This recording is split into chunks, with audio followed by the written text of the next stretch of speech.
Bona tarda, Dani.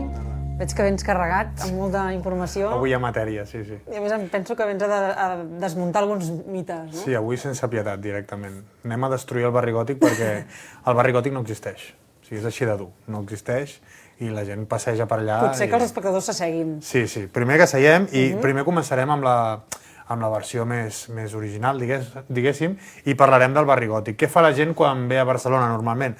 Doncs passegen per aquí, miren aquesta catedral, però el que no saben és que aquesta catedral ha canviat al llarg del temps. I això és com era la catedral cap a finals del segle XIX, però si tirem una mica enrere la catedral era així. O sigui que això és només un dels edificis del barri gòtic. Si pensem, el barri gòtic es crea a partir de la catedral, és a partir de la modificació de la catedral, que això ho parlarem, que es crea tot el barri gòtic. Però primer anem a fer la ruta normal que fa un barceloní. Quan arriba a Barcelona normalment contracta un guia, i hi ha molts guies que expliquen la versió de sempre, que és com seria el barri gòtic. Doncs anem a passejar i comencem la nostra visita. Som-hi. Vinga. Vinga.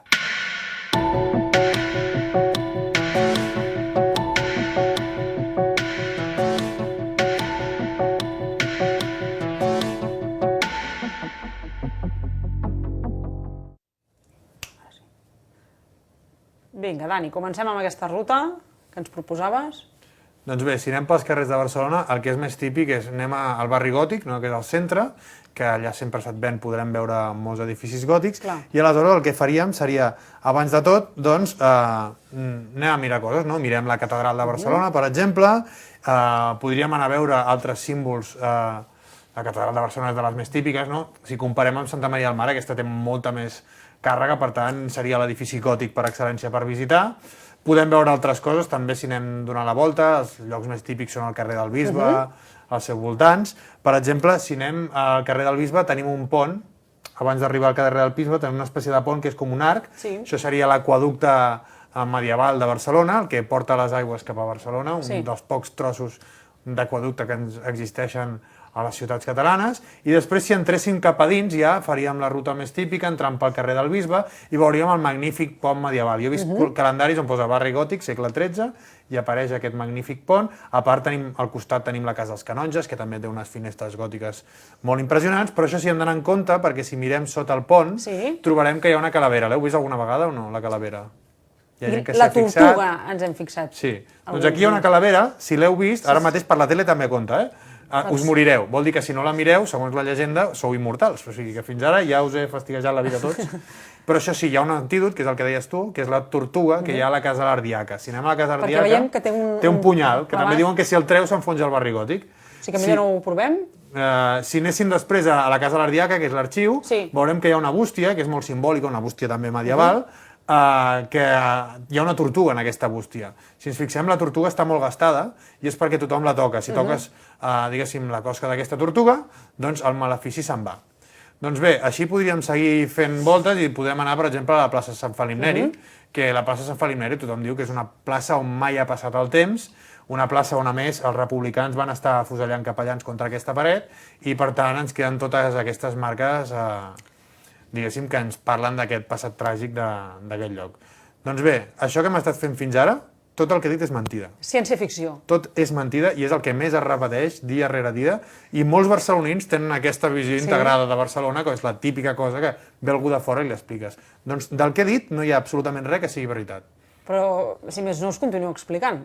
Es continua explicant perquè, clar, la gent va repetint i una mentida que es repeteix moltes vegades torna. Però, clar, contra aquestes mentides el que hem fet és aportar proves, i les millors proves en aquest cas són fotos. Per tant, el que farem serà un recorregut històric d'on ve això del barri gòtic, perquè ja ho he dit al principi, no és que hi hagi petites coses que siguin mentides. Si tot això és mentida, és que hi ha alguna cosa al darrere. És que el barri gòtic es va inventar, és un concepte del segle XX que arrenca del segle XIX quan modifica la catedral. El primer que es fa a Barcelona, perquè entenguem, és que s'arriba a un punt en el qual, aquí veiem, això el José Luis s'ho ha currat molt, que hi ha unes imatges que et pot veure com estem tirant enrere, el que veurem és que la catedral en un principi era una cosa molt sòbria. De fet, Jacint Verdaguer va fer un poema dient que la catedral de Barcelona, coincideixen els forats de les finestres, la catedral de Barcelona és com el seu poble, és com Catalunya, que per fora és molt auster i és per dins que és ric, diguéssim. A dins sí que hi ha una part gòtica, romànica i de tot. Però més pràctica de fora... Aleshores, el que aquí ens copien normalment són els mètodes que fan a França. I a França es va posar molt de moda una cosa que li deien la monumentalització dels espais públics. A Notre Dame, per exemple, se li afegeixen coses, hi ha un arquitecte que es diu Viollet Ledoux que sempre està parlant d'això, i el que faran serà aquesta catedral en dos vegades. La primera vegada que la modifiquin serà al segle XIX, que fan aquesta primera part del frontis de la catedral, que això es fa sobretot amb els diners d'un senyor que es diu Manuel Girona, que per això ara té un carrer i tot això, perquè clar, això passa, no? Tu pots ser mala persona tota la vida, dones diners, i ara el Manuel Girona el tenim enterrat a la catedral. Doncs bé, amb els diners d'aquest senyor... Estàs insinuant que era mala persona? No sé, normalment diuen que... És igual, no em tregui... Perquè tenia molts diners. Ser ric pot ser bona persona. Ser extraordinàriament ric, si tires enrere, això ho hem vist més d'una vegada al programa, o hi ha esclavisme o explotació infantil o coses d'aquestes. I tot el Passeig de Gràcia està fet a base d'això. O sigui, la bellesa té una part diabòlica darrere de les coses. Però si tirem d'aquí podem acabar sortint molts noms d'aquí i sortiríem perjudicats. Però bé, deixem, que es va pagar això, però clar, el projecte era, què fem? Però van dir, la façana és molt sosa, d'aquesta manera. Aleshores, igual que l'Ajuntament, per exemple, li van fer una façana nova, neoclàssica, imitant una mica el model romà, es van començar a discutir de fer-li una façana gòtica. En el cas de l'aqüeducte, que és el que veiem aquí, veiem que aquí no hi ha cap aqueducte, això és una fotografia dels anys 20. L'aqüeducte també es va fer durant el franquisme, perquè es va bombardejar tota l'avinguda de la catedral, i aleshores el que van fer va ser, anem a reconstruir, diguéssim, com era l'antic aqueducte. No era una manera conspiranoica, diguéssim, d'intentar-nos amagar el passat, sinó simplement havia quedat tot això destruït, i de fet, justament aquí a l'esquerra d'aquesta columna d'aquí, podríem mirar i hi ha un cartell que posa Arco y Pilar reconstruïdos sobre el basamiento original. O sigui que si la gent va allà ja veu que és reconstruït. Però si t'atures al costat de l'aqueducte i sents la gent que explica, només un de cada 10 et diu que aquell aqueducte és fals. Tota la resta... Sí, perquè a més jo ho explico normalment i quan estava esperant a que passi algú, van dir, este és l'aqueducte romano. Mentida. O sigui que, si ho sabeu, també és mentida. Si anem fent més voltes pel barri gòtic, veurem, això és el pont gòtic per excel·lència, és l'emblema del barri gòtic. Això és a una segona etapa. Penseu que el barri gòtic s'inventa al 1911, la primera vegada que surt en un diari que hi ha un senyor que es diu Ramón Rucabado i diu: ¿Por qué no podría adoptarse la unificación de estilo en este recinto formado entre las construcciones verelables, gloriosa herencia y legítimo orgullo de la ciudad de Barcelona y las construcciones modernas rigurosamente sometidas al estilo y carácter de aquellas un verdadero barrio gótico? S'inventa el barri gòtic al 1911. Si anem una mica més enllà, el mateix personatge que farà aquest pont, que és un arquitecte que es diu Joan Rubió, el 1927, a punt d'arribar a la segona exposició universal, és quan fan, diguéssim, el túning màxim d'aquest barri, se l'inventen del tot. Aquí hi havia una associació que es deia Societat d'Atracció de Forasteros, que era com la promoció turística. Diuen, anem a fer un barri gòtic, serà com PortAventura, fem una recreació d'un barri medieval, i aleshores li diran, no, home, això és el barri gòtic. S'havien inventat el barri gòtic el 1911. Doncs escriu en un altre diari, aquest Joan Rubió diu, el barri gòtic no existeix. El barri gòtic no és més que el noble desig que hi sigui, però no hi és. El barri gòtic no s'ha de respectar ni molt ni poc, perquè no existeix. O sigui, així de clar. Aquest pont, ens hem d'imaginar, 1928, 1929, tu estàs veient que estan construint un pont medieval. La gent al·lucinava. Ja, clar. I llavors, a la premsa trobem molts acudits de, per exemple, per què serveix el pont de la Diputació? I diuen, per fer una estampa veneciana, per celebrar Romeo i Julieta, per fer el Tenorio o per refugiar-se quan plou. Perquè deien, i per què servirà aquest pont? Aquest pont unia la Casa dels Canonges, diguéssim, que és el que en teoria hauria de ser la residència del president, amb la Generalitat. I hi ha un altre acudit que encara és més trist, diguéssim, perquè deien, i què passarà d'aquí 20 anys quan això ho hagin posat aquí? És un acudit que el veurem que explica molt una cosa que passa i encara pitjor a l'actualitat. Si anem tirant endavant, podem veure aquí, d'aquí 20 anys, i diu, aquest pont, hi ha un guia dient, aquest pont el feu edificar Isabel la Catòlica en la celebració de l'arribada de Colom a les Amèriques. Doncs jo he sentit animalades més grans. Jaume I te'l pots imaginar menjant pipes i tirant-les per aquí dalt.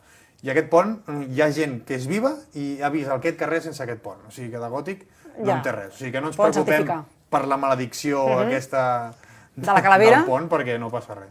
Si anem donant voltes per gòtic, veurem que gairebé la meitat de les coses que veiem al nostre voltant no existeixen. Són coses recreades. Aquesta façana que veiem aquí, de la plaça Sant Felip Neri, és la façana d'una església real, que era l'antiga de Sant Felip Neri, però veiem que aquí al voltant no hi ha absolutament res. Això va ser perquè l'any 1938 es va bombardejar tota la plaça i no va quedar res. No va quedar res, només va quedar en peus això. I això és el lloc que ocupa l'actual Museu del Calçat. Aquí, davant d'aquest edifici, que va quedar derruït al 38, han plantat el Museu del Calçat. I si mirem aquí dalt, aquest celobert que hi ha, es pot veure sobre un edifici medieval. El Museu del Calçat era l'antic gremi de sabaters i estava abans davant la catedral, que és el que tenim aquí. Hi ha un carrer que va desaparèixer, que era el carrer de la Corríbia. Doncs aquí teníem el Museu del Calçat. O sigui, ens hem d'imaginar que és com un puzzle, com un Lego, i a més, clar, el 1909 havien obert la Via Laietana, tenien peces per jugar a Lego les que volien, perquè havien tirat palaus gòtics de veritat i la cosa era impressionant, diguéssim. Seguint donant voltes pel barri gòtic, no deixarem res en peu, ja veureu. I hi ha molts llocs concorreguts, que normalment em sembla que són habituals i allò, sembla l'immune pas del temps, però si seguim tirant endavant veurem, primer, la catedral, que és la base, és des de la qual diuen, doncs anem a fer un barri gòtic. Per cert, hi havia gent que deia que volia fer la façana renaixentista, però van trobar uns pergamins que deien no, que al segle, diguéssim, a l'edat mitjana ja volien fer una façana gòtica, per tant ho respectem. Va haver-hi gent que va voler fer un barri barroc, i al Raval li van dir no, això ja ho deixarem per un altre dia. O sigui, la idea era com fer un parc temàtic com PortAventura, no? Aquí México, aquí no sé què, i aquí Warner no sé quantos. O com el poble espanyol, no? Tindríem, sí, és com el poble espanyol. De fet, es va plantejar la segona exposició universal, aquest és el senyor que va pagar Manel Girona, es va plantejar la segona exposició universal fins i tot fer un museu amb totes aquestes coses. La façana, ja us dic, és la part bàsica, això ens explicaria el barri gòtic en si. I el que es va fer és el frontis primer i després els pinacles, que és la part que tenim ara. Hem de pensar que els treballadors que estaven fent els pinacles eren els mateixos de vegades que estan doblant jornada fent el túnel del metro de la Via Laietana. O sigui, perquè ens veiem la cronologia com va. Aquesta part de dalt i la Santa Helena que tenim a dalt col·locada, hi havia obrers que es dedicaven a treballar per una banda fent les obres del metro i per l'altra banda fent la catedral. Aquí tens l'explotació que buscaves. Com? Aquí tens l'explotació. Ai, no, i molt més. No, si tires enrere sempre trobes alguna cosa pitjor. Això era mà d'obra pagada, De vegades si tires enrere encara trobes coses pitjors. Seguint donant una volta pel barri gòtic, Vinga. que passa que la gent que és de Barcelona li acaba impactant una mica, Un dels projectes que tenien era, això sí que és real, dic perquè he posat alguna cosa real, perquè si no acabarem plorant. Sí, no era, com havien trobat les columnes del Temple d'August, que això estava dins les cases, normalment, aquí en aquest punt el que van fer va ser destruir cases, això la gent no tenia una columna d'aquestes enmig de casa. Aleshores, clar, t'ocupava molts metres quadrats, va haver-hi part del carrer Paradís que es va tirar, aquesta la van deixar visible, però hi havia un projecte que deia des de la plaça Sant Jaume, que més o menys una part de la plaça Sant Jaume seria el Fòrum Romà, fins l'absis de la catedral, ho tirarem tot. Això, per exemple, Jacint Verdaguer ho defensava, dic, recreem l'antic Fòrum Romà i volien posar a la plaça del Rei després una estàtua de Jaume I, etc. Sí, les Olimpiades quedaven en res al costat d'això. Aquí volien carregar-se tot el que era l'antic barri de la catedral, que és com se li deia, i modificar-ho tot. Per tant, les columnes romanes com a centre, intentant glorificar l'antic passat romà de Barcelona, i després el que van fer va ser fer un plànol en el qual aquest va ser Ramon Rocabado, qui ho va fer, el senyor inventor del barri gòtic, es marquessin amb negre els palaus que ja eren gòtics o bé eren intocables, per exemple aquí tindríem columnes romanes, i després es marquessin en gris els que eren susceptibles de ser modificats. Per exemple, aquí veuríem la Casa dels Canonges, ens quedaria més o menys aquí darrere la catedral, és una que està modificada, hi ha altres que no són gòtiques i alguns d'aquests edificis el que seran enderrocats o bé per traslladar-hi un altre edifici gòtic o bé per manipular-lo posant-li peces noves. El que sí que hem de pensar, perquè ara veurem imatges impactants, per exemple, hem de pensar que això en aquest moment no s'havia. Mirem totes les finestres aquí, que tenen tot un decorat medieval, a Casa dels Canonges, veiem els guies parlant per aquí, i si mirem la imatge de com era allò en aquell moment, veurem que aquesta part d'aquí es conserva més o menys bé, però si ens allunyem després una mica, veurem que la part de l'esquerra, on hi havia la Casa dels Canonges, que és el que sortirà ara, doncs les finestres són balcons normals d'una casa totalment normal, no té res de gòtic. Tot això, aleshores, és posat abans de l'exposició universal, diguéssim, per preparar una mica la ciutat. Perquè sigui harmònic, tot el conjunt, no? Sí. Aleshores, el que es va voler era una mica fer la unificació d'estil, no? Així, tot gòtic. De la mateixa zona hi ha diferents fotos i són bastant impactants. Per exemple, plaça Saniu seria l'altra banda de la catedral. Aquí tenim un porxo, que la gent s'hi asseu, o porxo medieval. Doncs aquí tenim el porxo medieval, no existia, hi havia unes escales aquí i aquest porxo és nou. Del mateix lloc mirem a l'altra banda i tenim el Museu Marès. El Museu Marès té aquí una porta, fixem-nos molt bé en la porta, i el porxo aquest, però aquesta porta la van posar després, perquè aquest palau, que va ser de la Inquisició durant un temps, s'hi entrava des de dins del palau. En canvi, si mirem abans, no hi havia porta. No té res a veure. No té res a veure. I a més, això no té absolutament cap cosa medievalitzat, diguéssim, tot i que el palau és antic. Anem més o menys aquí a la vora, tindríem la plaça del Rei. I la plaça del Rei, a veure, en el seu aspecte general sí que és bastant semblant a com era abans. Sí. Però si ens fixem, aquí és com van trobar les ruïnes romanes a sota, veiem l'escala principal i veiem aquí una altra escala, que és aquesta que tindríem aquí, i aquesta porta no us sona? És la del Museu Marès. Van agafar la porta i la van posar a l'altra banda. Ara aquí no hi ha cap porta. I justament on hi ha aquesta porta, si anem a l'actualitat, veurem que hi ha uns vitralls que semblen molt antics, però no ho són. A la fotografia, és aquesta porta d'aquí, a la fotografia que sortia abans, que sortia tota la perspectiva, amb totes les ruïnes, si ens fixem, a més hi ha una cosa molt forta, que hi ha el mirador del rei Martí, diguéssim, que és la torre, al costat hi havia cases. O sigui, hi havia cases allà sobre el Saló del Tinell, hi havia gent que hi vivia. Totes aquestes cases les van enderrocar perquè no quedava prou gòtic, diguéssim. Clar. O sigui, desentonava amb l'entorn. aquí veiem, aquí vivia gent. Aquí sobre l'escala hi vivia gent, ho van tirar i aquí es veu la gent vivia aquí sobre i aquí sobre, ara mateix, si miréssim, hi ha uns porxos medievals. Sí. Doncs bé, recreats. a la mateixa plaça del Rei, ja no cal anar més lluny, el mateix Museu d'Història de Barcelona és una casa que abans estava més o menys a la Via Laietana, i la van haver de llançar i van dir, home, és una pena, aquí veiem els vitralls, no? Sí, sí, sí. És una pena llançar aquesta casa, la van desmuntar pedra per pedra i la van portar al seu emplaçament actual, que és precisament mirant a l'altra banda de la plaça. Hi ha una cosa molt curiosa, això és la Casa Padellàs, és una casa antiga, però no estava aquí. Els edificis que hi havia aquí eren més o menys com els que hi havia a la dreta. Hi ha una cosa que podem fer tots, i és una cosa molt divertida, és que si entres al Museu d'Història, a la part de dins hi ha un pou. Però clar, tu pots moure l'edifici, però no el forat. I si mires el pou, veus que sota hi ha el mateix terra que hi ha als costats. O sigui, han agafat, diguéssim, el cilindre i l'han posat en una altra banda, perquè no hi ha pou. O sigui, que això és el barri gòtic que tenim. I que ningú no coneix, o com a mínim la gent que no està basada... Un lloc totalment canviat. Però jo sempre dic una cosa, que les ciutats són com les persones.